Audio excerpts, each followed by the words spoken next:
Hello, പുതിയൊരു വീഡിയോയിലേക്ക് എല്ലാവർക്കും സ്വാഗതം. ഇന്നൊരു കൂർക്ക റെസിപ്പി ആയാലോ. ഇറച്ചിക്കറിയുടെ അതേ ടേസ്റ്റിൽ ഒരു കൂർക്ക മസാല തയ്യാറാക്കി എടുക്കാം. കൂർക്ക ഈ കുക്കറിലേക്കിട്ട് ഉപ്പിട്ട് വേവിച്ചെടുക്കാം.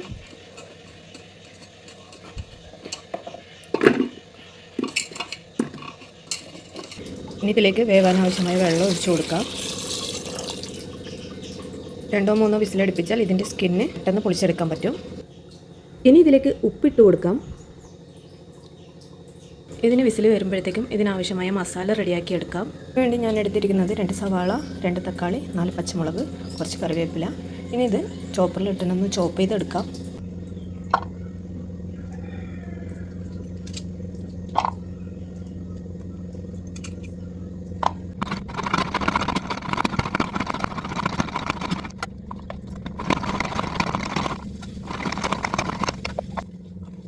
സവാള ചോപ്പ് ചെയ്തെടുത്തിട്ടുണ്ട്. ഇനി ബാക്കിയുള്ളതും കൂടി ചോപ്പ് ചെയ്യാം.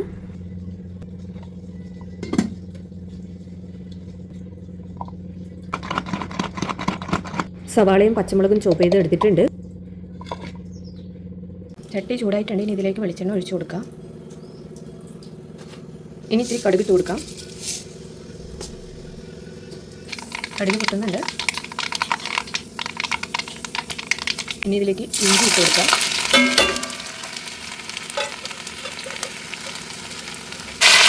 കറിവേപ്പില, സവാള ഇട്ടിട്ട് കൊടുക്കാം.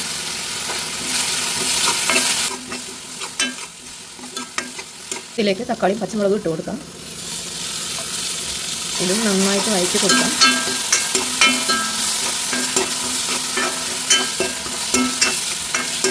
ഇതിൻ്റെ പച്ചമണം മാറുന്നത് വരെ വഴറ്റി കൊടുക്കാം.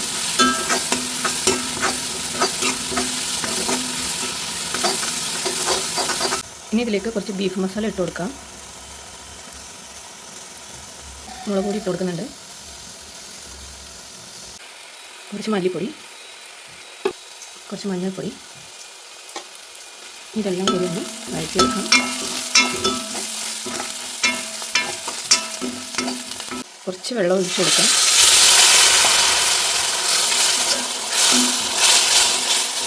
ഇനി ഇതിലേക്ക് പച്ചവെള്ളം ഒഴിച്ച് തിളപ്പിച്ചിട്ട് ക്ലീൻ ചെയ്തെടുക്കാം. ഇതേപോലെ 2-3 വിസിലടുപ്പിച്ചെടുത്താൽ സ്കിന്ന് ഇതുപോലെ പെട്ടെന്ന് പൊളിച്ചെടുക്കാം. ഇതെല്ലാം ക്ലീൻ ചെയ്തെടുത്തിട്ടുണ്ട്. ഇനി ഇതൊന്ന് കഴുകിയെടുക്കാം.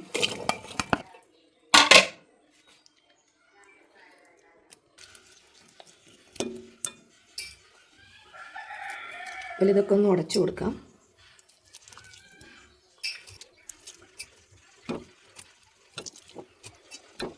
ഇനി മസാലയായിട്ട് ഇതൊന്ന് വഴറ്റിയെടുക്കാം. ഇനി കുറച്ച് കറിവേപ്പില ഇട്ട് കൊടുക്കാം. അപ്പോൾ വളരെ എളുപ്പത്തിൽ ഇതേപോലെ കൂർക്ക മസാല ഉണ്ടാക്കിയെടുക്കാം. അപ്പോൾ ഈ ഒരു റെസിപ്പി എല്ലാവരും ട്രൈ ചെയ്ത് നോക്കുക. വീഡിയോ ഇഷ്ടമാവുകയാണെങ്കിൽ ലൈക്ക് ചെയ്യാനും ഷെയർ ചെയ്യാനും സബ്സ്ക്രൈബ് ചെയ്യാനും മറക്കരുത്. അപ്പോൾ മറ്റൊരു വീഡിയോ ആയിട്ട് വീണ്ടും കാണാം. Thank you for watching.